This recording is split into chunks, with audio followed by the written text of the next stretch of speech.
नमस्कार दोस्तों, बात करते हैं प्रॉप फर्म में कितने तरीके के रूल्स होते हैं या कितने तरीके की बातें प्रॉप फर्म करती हैं या कहाँ-कहाँ पे आपको प्रॉप फर्म फँसा सकते हैं या बचा सकते हैं। जब भी हम कोई प्रॉप फर्म खरीदने जाते हैं या जब भी हम कोई प्रॉप फर्म की बात करते हैं, तो हम इन लिस्ट ऑफ आइटम को ज़रूर अपने दिमाग में केयरफुली एनालाइज़ करते हैं। साथ में हम अपनी स्ट्रैटेजी को भी बाइफरकेट करके रखते हैं कि क्या हमारी स्ट्रैटेजी जो है, वो इन रूल्स के साथ कंपैटिबल है? क्या वो अपनी एनालिसिस बना पाएगी? क्या वो अपना ट्रेड बना पाएगी या वो अपना सेटअप बना पाएगी या नहीं बना पाएगी? आइए जानते हैं मेजर इंपॉर्टेंट रूल्स कौन-कौन से होते हैं। सबसे पहले तो होता है हमारा प्रॉफिट टारगेट। इसके बाद होता है हमारा लॉस लिमिट। ये सबको पता है लॉस लिमिट होती है, 2 तरीके की लॉस लिमिट होती है। एक होती है डेली, एक होती है ओवरऑल। फॉर एग्जाम्पल, इसका एक छोटा सा एग्जांपल ले लेते हैं कि आपने 1 लाख यूएसडीटी का फंड बाय किया at a rate of ₹1000 USDT, यानी 1 लाख रुपए में आपको 1 करोड़ तक का फंड मोटा मोटी मिल जाता है प्रॉफर्म से। आपने ये बाय किया तो आपकी डेली जो लिमिट होगी वो आसपास 5% के आसपास होगी और आपकी ओवरऑल लिमिट 10% के आसपास होगी। मेजर प्रॉफर्म में यही 2 सिनेरियो चलते हैं, यानी आप एक दिन में इससे ज्यादा का लॉस नहीं ले सकते और ओवरऑल इससे ज्यादा का लॉस नहीं ले सकते। अब यहाँ पे आपको अपनी स्ट्रेटेजी देखनी पड़ेगी कि आप एक दिन में कितने लॉट में ट्रेड करते हैं, उसका आरआर कितना होता है, यानी रिस्क टू रिवॉर्ड कितना होता है, आरआर कितना होता है। उस आरआर के हिसाब से आपका प्रॉफिट एक्सपेक्टेंसी रेशियो क्या बनता है।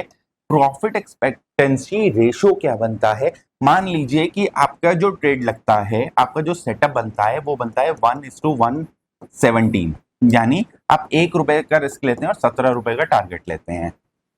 गोल्ड की बात करते हैं, आपने 100 रुपए का यूएसडीटी का रिस्क लेना है और 17 रुपए का टारगेट लेना है, लेकिन आपने 1 लाख का अकाउंट लिया है जिसमें आपका मैक्सिमम 17,000 आपको बनाना है। तो क्या इस एक ट्रेड से आ सकता है? तो आप एक लॉट से ज्यादा का यूसेज नहीं करेंगे। ये आपको बनाना पड़ेगा, ये आपको अपने दिमाग से बनाना पड़ेगा। मैं इसको कंस्ट्रक्ट करके नहीं दे पाऊंगा। आप या तो मेरी स्ट्रेटेजी में आएंगे या मेरे से अपनी स्ट्रेटेजी डिस्कस करेंगे, उसके बाद आपकी एक्सपेक्टेंसी बनाई जाएगी। तो ये सारी चीजें आपको खुद करनी होती हैं। मैं सिर्फ आपको रास्ता दिखा सकता हूँ, मैं सिर्फ आपको वे ऑफ टॉकिंग दिखा सकता हूँ, मैं आपको वे चलना दिखा सकता हूँ कि ये रास्ता जाएगा। गूगल मैप की तरह सिर्फ मैं ये बता सकता हूँ कि ये रास्ता जाएगा और यहाँ पे गड्ढे आएंगे, है यहाँ पे ट्रैफिक आएगा। चलना आपको खुद ही है, चलना आपको खुद ही पड़ेगा। कोई ट्रेडर आपको ये चीज नहीं सिखा सकता। थर्ड रूल आता है, यहाँ पे हमारा थर्ड रूल आता है न्यूज ट्रेडिंग का। न्यूज ट्रेडिंग का कुछ रेड फोल्डेड न्यूज आती हैं जो कि एवरी वीक होती हैं। ऐसा मत सोचना एवरी वीक ये न्यूज आती हैं और ये प्रोबेबली मोटा मोटी 6 बजे के आसपास होती हैं, 7:15 के आसपास होती हैं और 6:45 के आसपास भी होती हैं। 8 बजे हमारी इन्वेंट्री आती है। इन्वेंट्री किसकी होती है? क्रूड ऑयल और एनजी की। ये इन्वेंट्री आती है वेडनेसडे को और ये इन्वेंट्री आती है थर्सडे को। तो इन रेड फोल्डेड न्यूज में आपको काम करने नहीं दिया जा सकता, क्योंकि मार्केट इस मूवमेंट में मार्केट ऐसे चल रही होती है, ये चल रही है और यहां से ये मार देगी। ये जो मूवमेंट है इसमें आपका आरआर भी जा सकता है और एसएल भी आ सकता है और मल्टीपल एसएल आ सकते हैं और इसमें हमारा स्प्रेड बढ़ जाता है। इस वजह से ये जितनी भी प्रॉफर्म है ये इसको अवॉइड करने को बोलती हैं, यानी न्यूज के 2 मिनट 4 मिनट 5 मिनट पहले से 2 मिनट 4 मिनट 5 मिनट बाद तक आप काम नहीं करोगे, आप पोजीशन में एंटर नहीं रहोगे।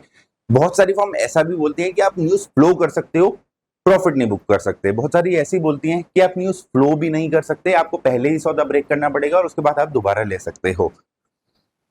आपकी स्ट्रेटेजी कैसी है ये आपको सोचना पड़ेगा, ये आपको देखना पड़ेगा कि क्या आपकी स्ट्रेटेजी ऐसी तो नहीं कि आज ले लूं और 3 दिन तक होल्ड करके बैठूं। अगर आपकी स्ट्रेटेजी ऐसी है तो आप न्यूज ट्रेडिंग को जरूर एनकाउंटर करके चलोगे। जो परफॉर्म आपको न्यूज ट्रेडिंग में फ्लो नहीं दे रही वो आपके लिए है नहीं, क्योंकि आपका अकाउंट ब्लो हो जाएगा उसकी वजह से।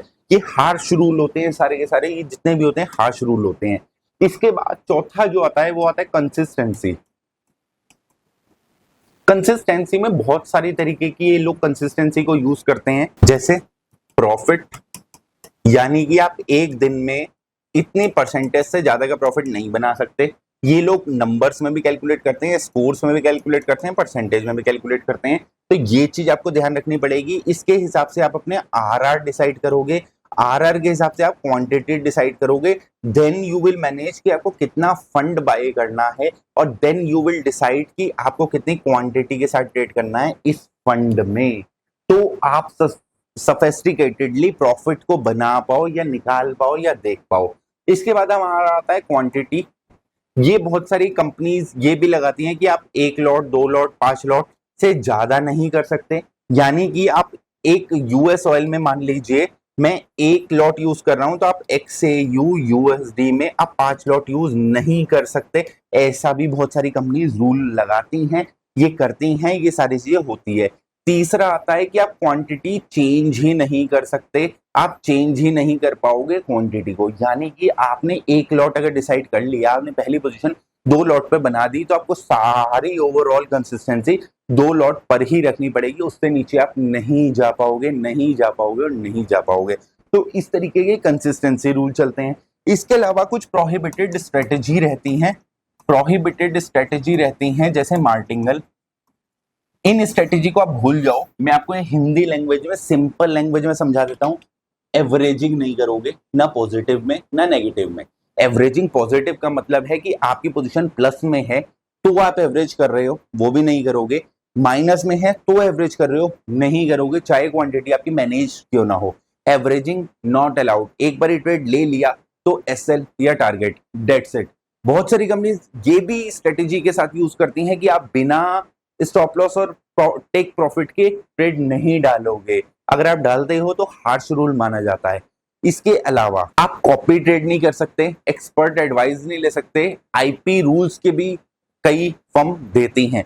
तो ये सारी जो हमारे रूल्स हैं, जितने भी रूल्स मैंने आपको बताए, ये मेजरली सारी प्रोफॉर्म में आपको देखने के लिए मिलेंगे, मेजरली सारी प्रोफॉर्म में देखने के लिए मिलेंगे। अगर इसके अलावा कोई रूल में शिफ्टिंग होती है, इसके अलावा कोई रूल में शिफ्टिंग होती है, तो हमें वो प्रॉब्लम छोड़ देनी चाहिए, क्योंकि ये एक बेसिक रूल है। ये आपको, आप सोच के देखो, आपको ऐसा लगेगा कि आपकी स्ट्रेटजी में ये सारे रूल ना डेवलप होने ही चाहिए।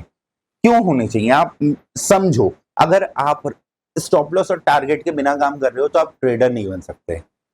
ये मैं भी कहता हूं, बिना एसएल डाले आप काम नहीं करोगे। एसएल को रिवाइज करोगे हमेशा पॉजिटिव डायरेक्शन में, नेगेटिव में कभी रिवीजन नहीं होता एसएल का। टेक प्रॉफिट हमेशा प्रॉफिट डायरेक्शन में रिकंसाइल होता है, रिकंसाइल होता है, कभी भी नेगेटिव में रिकंसाइल नहीं होता। यानी कि अगर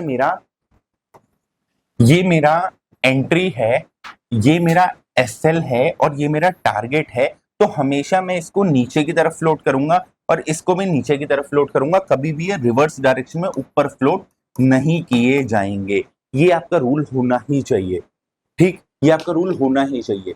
न्यूज ट्रेडिंग, हम लोग कई जगहों पे न्यूज ट्रेडिंग मानते हैं कि हाँ ये बेकार स्ट्रेटेजी है। जब हम स्विंग में काम कर रहे होते हैं तो वो आपको प्रॉप टू प्रॉप चेंज होता हुआ दिख जाएगा। आपकी इच्छा है, आप न्यूज वाले लेना चाहते हो ले सकते हो, वो भी ऑप्शन अवेलेबल है। इसके बाद आईपी रूल्स नहीं होना चाहिए, कंसिस्टेंसी परफेक्टली होना चाहिए। इससे आपको अपनी साइकोलॉजी डेवलप करने में टाइम मिलता है। आप एक काम करो, एक प्रॉफर्म खरीदो, 250 USDT, 25,000 रुपए इन्वेस्ट करो, इन्वेस्ट करके उस पर काम करो। जब आपका अकाउंट देखो कितने दिन में ब्लो करता है। पहले आपका अकाउंट सिर्फ 1 दिन में ब्लो करेगा, फिर 4 दिन लगेंगे, फिर 10 दिन लगेंगे, फिर 1 महीने पे आओगे, फिर 2 महीने पे आओगे, फिर 3 महीने पे आओगे, और चौथी बार, 5वीं बार, 7वीं बार जब खरीदोगे वो अकाउंट पास हो जाएगा। अब वो अकाउंट अगर पास होगा, आपने उसको 2 महीने भी चला लिया ना, तो आपने जो 250 करके 6 बारी दिए, 1500 USDT दिए, ये सिंगल ट्रेड में कवरिंग हो जाती है। यहाँ पे ये सिंगल ट्रेड का गेम है, सिंगल ट्रेड में आपको दे जाएगी पे आउट। सर पे आउट तो 14 दिन बाद मिलता है, सिंगल ट्रेड में कैसे, कंसिस्टेंसी भी है, सब चीज है। तो सॉल्यूशन ढूंढो। प्रॉफर्म है, ऐसी प्रॉफर्म है जो रियल अकाउंट में कंसिस्टेंसी नहीं लेती, ऐसी प्रॉफर्म भी है, लेकिन आपको मेहनत उसी पे करनी पड़ेगी जिसपे आपको कंटिन्यूशन में रहना है। 4 खरीदो, 5 खरीदो, 6 खरीदो, 7 खरीदो, 10 खरीदो, 100 खरीदो, लेकिन आप याद रखना, जब भी आप अकाउंट पास करोगे उसमें आपकी जो आप इतने टाइम में सीख के आए हो उसको भूलना नहीं है। आपने अगर उसको भूल गए तो यहाँ पे आप हो नहीं, आप यहाँ के लिए। और ट्रेडर बनने के लिए अगर आप ये रूल फॉलो नहीं कर सकते तो आप ट्रेडर बन ही नहीं सकते, आपकी स्ट्रेटजी ही बेकार है, आप ट्रेडर साइकोलॉजी में भी पहुंचे ही नहीं हो। जाओ पहले इंडियन मार्केट से सीख कर आओ। तो ये थे प्रॉप फर्म के रूल। आशा करता हूँ आपको वीडियो अच्छा लगा होगा, एक बेसिक सा कॉन्सेप्ट आप सबके लिए। अभी के लिए इतना।